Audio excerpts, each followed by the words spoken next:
Welcome back. Today we're looking at the money in HISD. So ABC 13 published an article titled New Documents Revealed in Alleged 7 Million Kickback Scheme at HISD. In 2020, the FBI got warrants for HISD's Hattie Mae White building, the home of Chief Operating Officer Brian Busby, and the home of Anthony Hutchison, who was the owner of Southwest Wholesale. That company was a landscaping contractor of HISD. They were arrested and charged for, quote, orchestrating a kickback scheme that defrauded the district of $7 million over 7 years.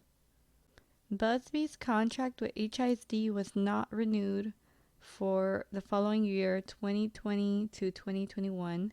His wife resigned from HISD the next year. Kind of weird. In a press release by the FBI, they stated that 5 others were arrested and charged in this alleged kickback scheme.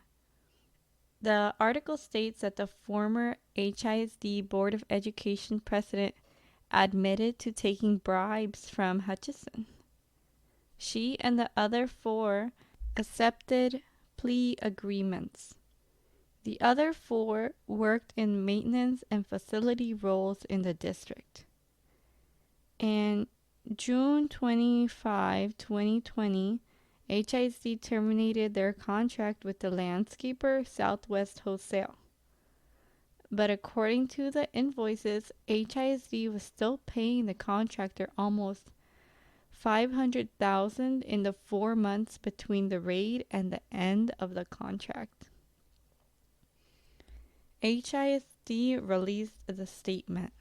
A review of the internal team and systems for contracting and vendors, as well as an external review of the district's procurement procedures have been ordered. While we will not comment as to specific additional internal procedures implemented to safeguard against this type of conduct as a matter of security, Mr. House remains steadfast in his commitment as a parent, teacher, and taxpayer to ensure HISD does everything in its power to never be vulnerable to this kind of alleged misconduct again. Let's flash forward to 2023. The Houston Chronicle published an article titled A Horrible Waste, HISD Convocation, including Mike Miles' musical, cost taxpayers nearly $470,000. No one asked for this, Mike. It doesn't look like a good use of taxpayer money. KHOU 11 published a list of the highest salaries for superintendents in Houston. Mike was sitting pretty at $380,000. I had no idea being a superintendent paid so good. I wouldn't consider it a good use of taxpayer money, but what do I know? According to the Budget Basics PDF I found on HISD's website, they tell you how schools are funded.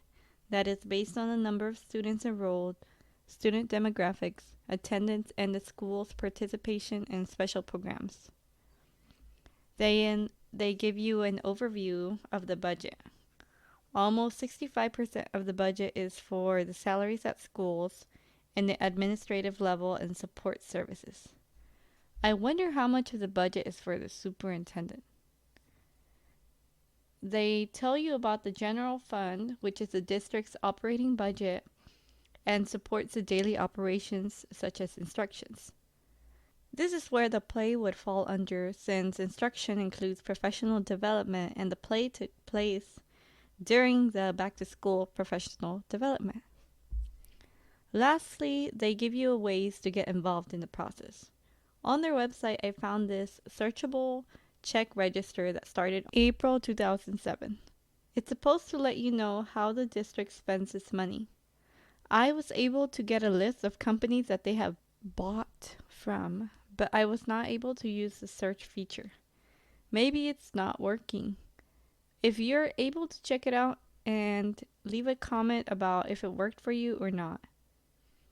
It doesn't really seem like HIZ knows what their budget is.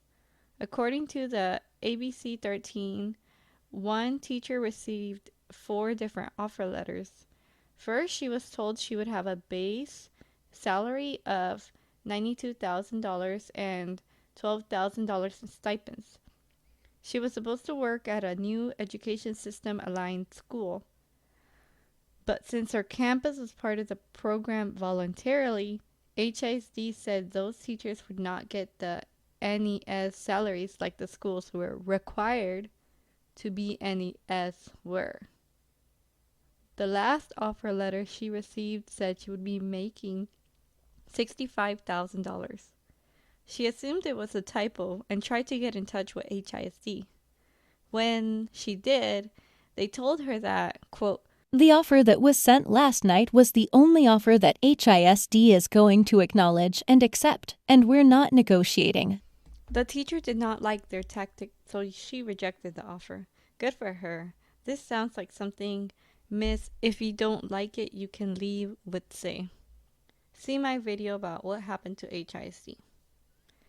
Stay with me, guys. We are going to go through the main points of the annual comprehensive financial reports for the last few years just to see how the FBI raid came to be and how HISD has been doing since then. In 2023, it looks like they have been using Weaver as their auditor for the last few years. They are a local company in Houston. They look legit, but I'm no expert. They did find significant deficiencies identified, not considered to be material weaknesses. Under condition, they say that the district did not record approximately $1.3 million in goods and services received from construction vendors. The impact of the unrecorded amounts is that an understatement of expenditures and liabilities in the capital project fund. Next, they list their action plan, which is a new management and facilities maintenance and operations to make sure monies are identified and recorded. Then they have this page that says how the audit went last year and what deficiencies they found and that they completed the action that they were told to do. Let's get into the 2022 Annual Comprehensive Financial Report. Here they found a deficiency in disposal of capital assets. It states that under condition that During the fiscal years ended June 30th, 2014 to June 30th, 2021, the district demolished several buildings in connection with capital improvements performed under the 2012 bond program. At the time of demolition, the assets were not properly disposed of in the respective subledgers, resulting in an overstatement of net position of approximately $144 million. The error was identified by management and corrected by restatement of beginning net position at July 1, 2021. they recommended that the district, quote, review its internal control procedures over financial reporting to ensure controls are in place to timely identify and record all capital asset disposals.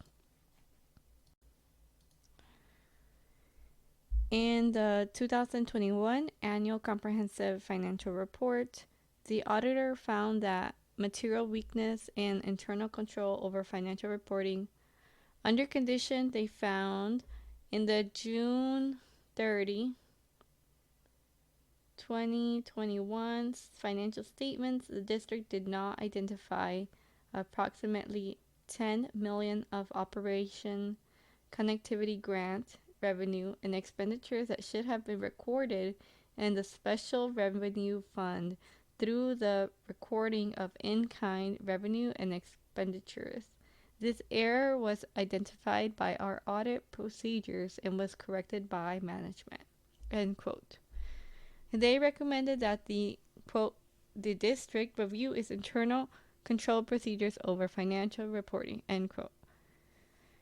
So now we're to 2020 financial report. And this one's interesting. They find that there is material weakness or weaknesses identified. So this is a step above significant deficiency or deficiencies. Under condition, they find that the district failed to record capital lease. This resulted in, quote, adjustments to capital lease assets of approximately 19.8 million, capital leases payable of approximately $18.3 million, and adjustments to the related depreciation and interest expenses. Then they talk about the general fund, which we found out is the operating budget, and they say that the district failed to record capital leases entered into during the year, resulting in material adjustments to other financial sources, which is proceeds from leases, and capital outlay expenditures of approximately $35.1 million. They recommended that the district review its internal control procedures. They also found that departments were incorrectly identifying goods and services. They recommended the district give training and guidance to employees. This is the most interesting part. The document states, due to the nature of checks held for deposit, an inherent risk of fraud is present. And this is probably why the FBI had to investigate. Under condition, they say that the Treasury Department was not made aware of 3 checks received by other departments within the district. Under effect or potential effect, they state, quote, the district is exposed to the potential for fraudulent activity surrounding checks on hand, end quote. The recommendation is that the district review its internal control procedures. Lastly, they found significant deficiency in internal control over financial reporting.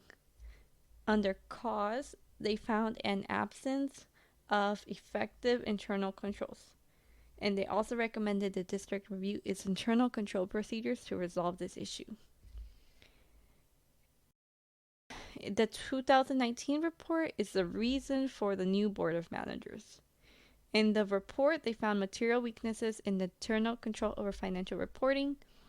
It states that, quote, TEA conducted an investigation of the district in response to multiple complaints and allegations, and that the, quote, TEA concluded that the HISD Board of Trustees violated provisions of the Texas Education Code and the Texas Government Code, as well as district local policies. They included violations of the requirements of the Texas Open Meetings Act. Board members acted individually on behalf of the board and exceeded the scope of their authority, and they found violations of contract procurement rules. So they recommended the Board of Trustees work with TEA to address these issues. The auditors also found material weaknesses in internal control over financial reporting. Under condition, they state 2 invoices associated with ongoing capital projects were not identified and recorded as liabilities. Under section corrective actions plans, they state that the, quote, TEA commissioner notified the district that he intends to appoint a board of managers to the district. For the material weaknesses in internal audit, they state that staff will review and analyze expenditures and accounts payable detail on a monthly basis. Well, guys, that's the tea. Thank you for listening to my soapbox. I hope HISD has learned from their mistakes. It seems like they still have a lot of work to do, so let's keep them accountable. Until next time.